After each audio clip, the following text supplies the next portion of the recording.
Good morning, students. Today we'll study about nutrition in human beings. In our last video, we have studied about nutrition in plants and amoeba. So let us start. The human digestive system consists of two parts. It includes alimentary canal and digestive glands. So let us discuss first of all about the alimentary canal. The various parts of alimentary canal. I have drawn a diagram here to show the parts of alimentary canal, starting with the mouth. Okay, mouth is the anterior part, we can say, of the alimentary canal or the digestive tract. So as you know, we take in food through the mouth. Now the mouth leads into the structure termed as buccal cavity. Okay, it opens into a buccal cavity. We have buccal cavity. Mouth leads into the buccal cavity. Now in this buccal cavity, we have glands that are salivary glands, parotid glands. Okay, the secretion of these salivary and parotid glands is termed as saliva, and this secretion consists of enzymes for the breakdown of food. We have the enzymes for the breakdown of food. So the first part of the digestive glands is salivary glands. Okay, we have salivary glands. And talking about the alimentary canal, the parts of alimentary canal, the first part of alimentary canal is mouth. Okay, mouth leads into buccal cavity. Okay, it leads into buccal cavity. Buccal cavity, in the buccal cavity, these salivary glands, they produce the secretion that is termed as saliva, which contains various enzymes for the breakdown of food. Now this buccal cavity, after the we can say partial breakdown of the food reaches to the structure termed as pharynx. It reaches to the pharynx, organ pharynx. Now this pharynx is a common chamber for the windpipe and the food pipe. This is the food pipe named as esophagus. The pharynx leads into the esophagus. In the esophagus, there is a peristaltic movement. There is peristaltic movement of food. That means rhythmic contraction and relaxation of muscles. The rhythmic contraction and relaxation of muscles leads to move the food, helps in the movement of the food or the passing of the food to the structure named as esophagus. From the esophagus to the structure named as stomach. The food reaches to the stomach.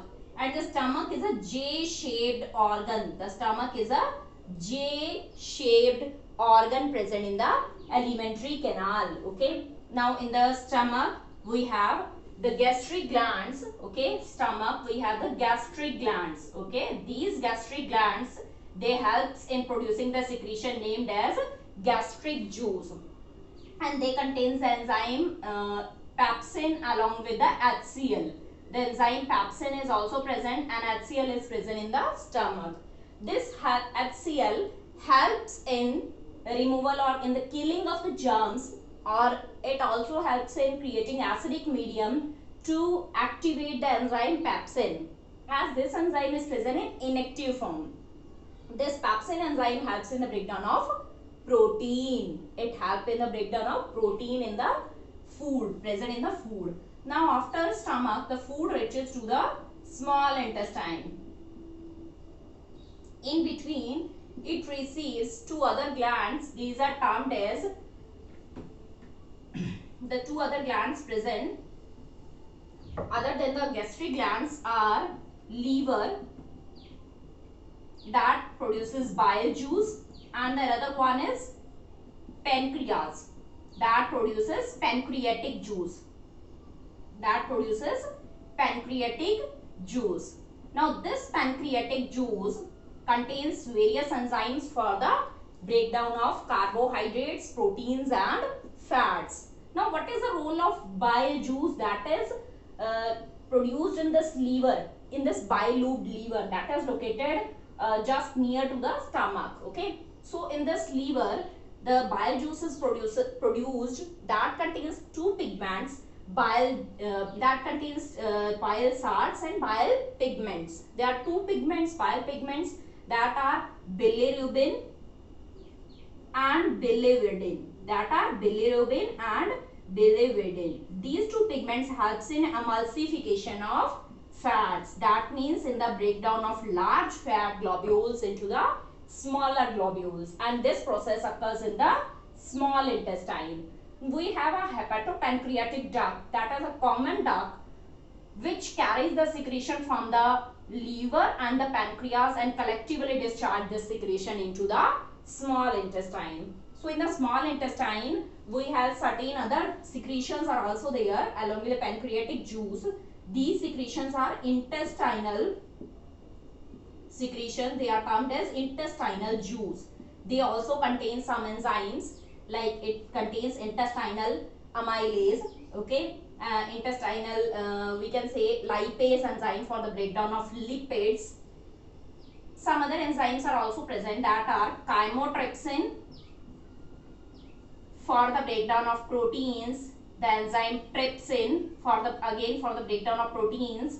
We have enzyme pancreatic lipase for the breakdown of lipids. We have enzyme pancreatic amylase for the breakdown of carbohydrates. So these are the enzymes, okay.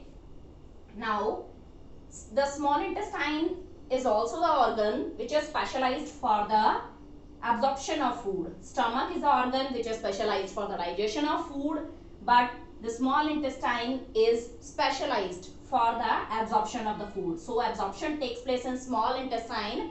This small intestine contains structures named as villi, like this. They will contain villi. These villi are the finger-like projection present in the small intestine, which increase the surface area of the small intestine, and when the surface area is increased, then the absorption of the food will be much better, okay. It will be more, it will be much it will take place very fastly in case of small intestine, or we can say the food is completely absorbed in the small intestine due to the presence of these villi. The next we have the large intestine.